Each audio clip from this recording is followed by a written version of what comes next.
हरे कृष्णा, राधे राधे। स्वागत है आप सभी का गोविंद भजो चैनल पर। आज हम सुनेंगे फागुन मास की संकष्टी चतुर्थी के दिन सुनी जाने वाली सभी कहानियां। सबसे पहले सुनेंगे फागुन मास की संकष्टी चतुर्थी की व्रत कथा। बोलिए गजानन गणेश जी महाराज की जय। बहुत पहले की सतयुग की बात है। एक धर्मात्मा राजा राज करते थे। वे राजा बड़े ही सदाचारी थे और अपनी प्रजा का पुत्र की तरह पालन करते थे। उनके राज्य में वेद पाठी धर्मात्मा विष्णु शर्मा नाम का एक ब्राह्मण रहता था। उसके 7 पुत्र थे और वे सब आपसी मनमुटाव के कारण अलग अलग घरों में रहते थे। ब्राह्मण विष्णु शर्मा क्रम से 7 बेटों के यहाँ भोजन करते थे। जब वृद्धावस्था को प्राप्त हो गए तो बहुएं अपने ससुर का अपमान करने लगी। जरा जरा सी बात पर उन्हें खूब सुनाती थी। विष्णु शर्मा ने अपना सारा जीवन संकष्टी चतुर्थी का व्रत किया था।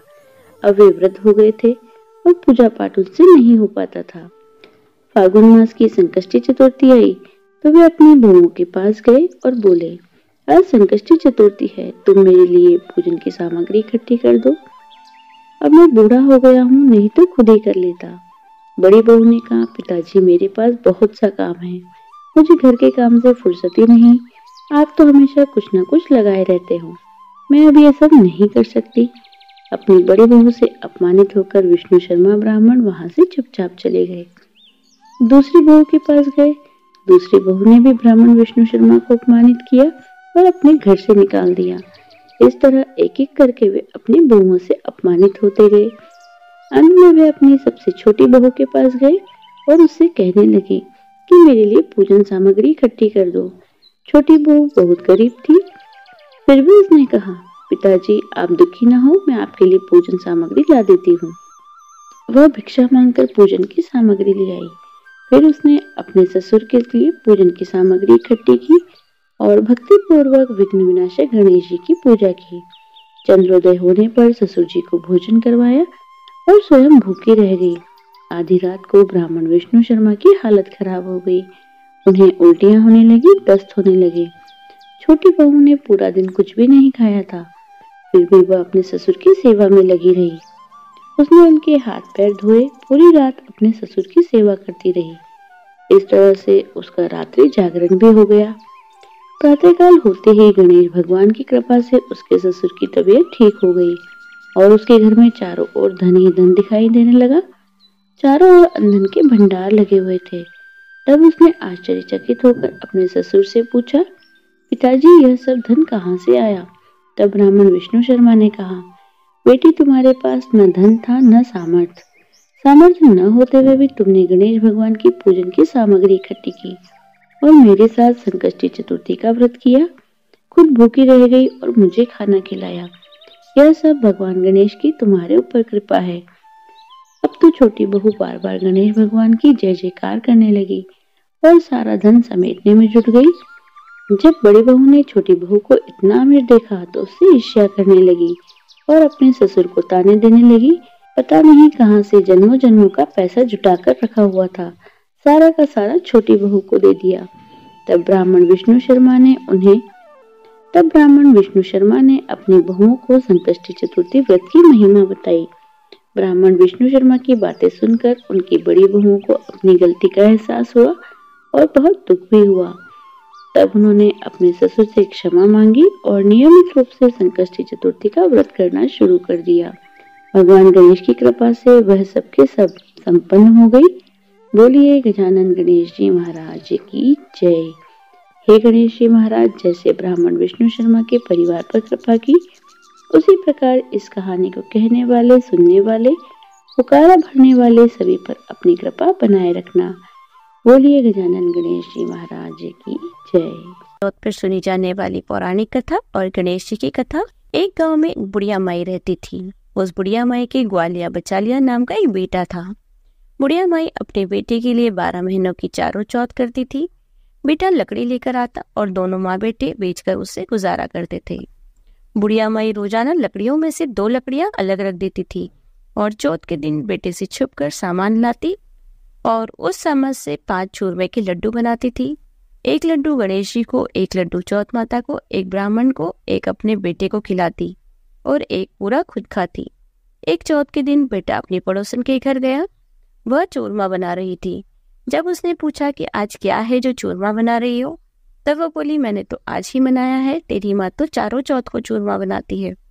उसने जाकर माँ से पूछा, माँ मैं इतनी मेहनत से कमाता हूँ और तुम रोज चूरमा बनाकर खाती हो। बुढ़िया माई बोली, मैं तो चौथ माता का व्रत करती हूँ। वह बोला कि तुम मुझे रख लो या चौथ माता को रख लो। बुढ़िया माई बोली, मैं तो तेरे लिए ही चौथ माता का व्रत करती हूँ, इसलिए मैं तुझे छोड़ सकती हूँ पर चौथ माता को नहीं छोड़ सकती। जब बेटा घर से जाने लगा तो बुढ़िया माई बोली, तू जा रहा है तो मेरे हाथ से ये चौथ माता के आंखें लेता जा, जहाँ संकट आए वहां इन्हें फोड़ देना।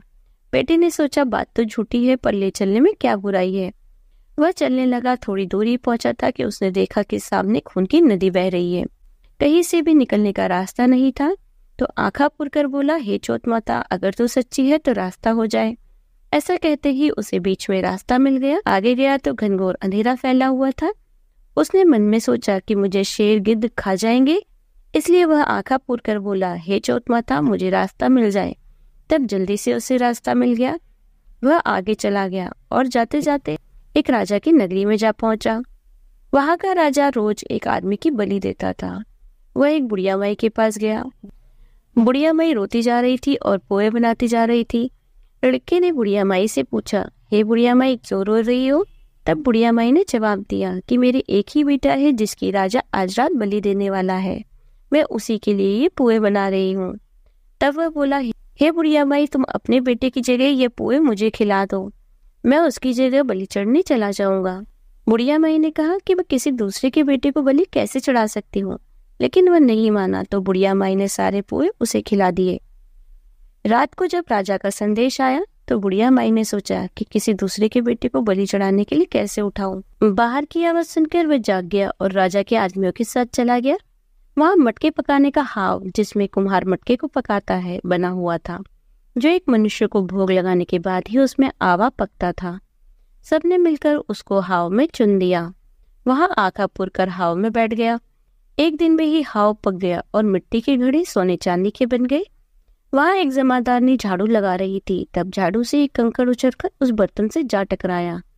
तब जमादारनी ने राजा को जाकर बताया कि आपका हाव तो पक गया है। तब राजा ने सोचा कि हाव तो 8 दिन में पकता है, आज एक दिन में ही कैसे पक गया। जब जाकर देखा तो वहां मिट्टी के मटकों की जगह हीरे मोती और सोने चांदी के कलश हो गए। अंदर से आवाज आई कि धीरे उतारो, अंदर आदमी है। आवाज को सुनकर राजा के आदमी डर गए। अंदर कौन सा भूत प्रेत आ गया। फिर वह बोला कि डरो मत, मैं वही आदमी हूँ जिसको तुमने अंदर चुना था। देखा तो अंदर हरे हरे जवारे उग रहे हैं। राजा ने पूछा कि तू अंदर जीवित कैसे बच गया। तब उसने बताया कि मेरी माँ चौथ का व्रत करती है।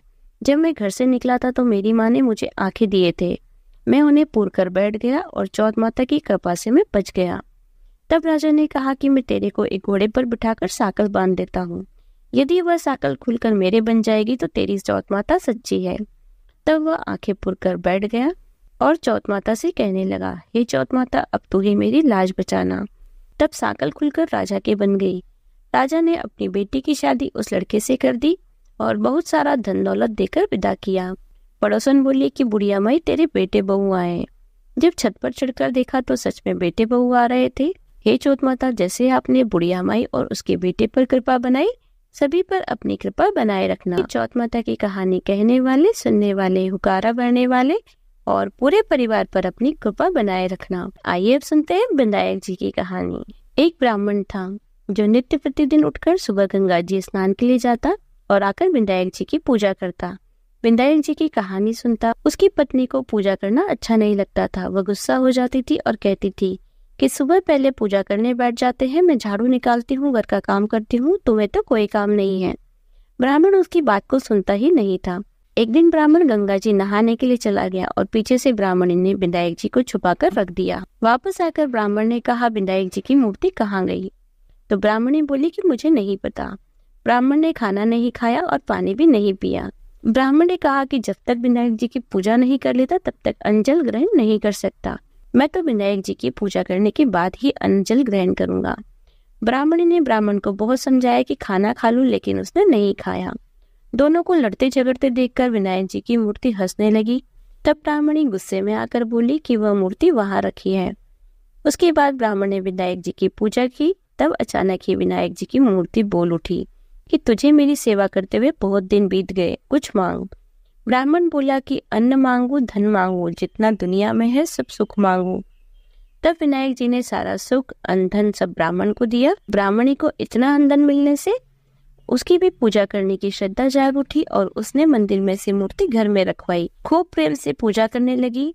हे विनायक जी महाराज, जैसा ब्राह्मण को सुख दिया वैसा सबको देना। विनायक जी की कहानी कहने वाले, विनायक जी की कहानी सुनने वाले, हुकारा भरने वाले पूरे परिवार को देना। तो बोलिए गजानन गणेश जी महाराज की जय। यह थी भादो मास की चौथ माता की और गणेश जी की कहानी। यदि आपको वीडियो पसंद आई हो तो वीडियो को लाइक कीजिए, ज्यादा से ज्यादा इसे शेयर कीजिए। यदि आप चैनल पर नए हैं तो चैनल को सब्सक्राइब कर लीजिए, बेल आइकन को प्रेस कर दीजिए, जिससे आने वाले नए वीडियोस की नोटिफिकेशन आपको तुरंत मिल जाए। मिलती हूँ आपसे अगले वीडियो में, तब तक बने रहिए गोविंद भजो चैनल पर। हरे कृष्ण, राधे राधे।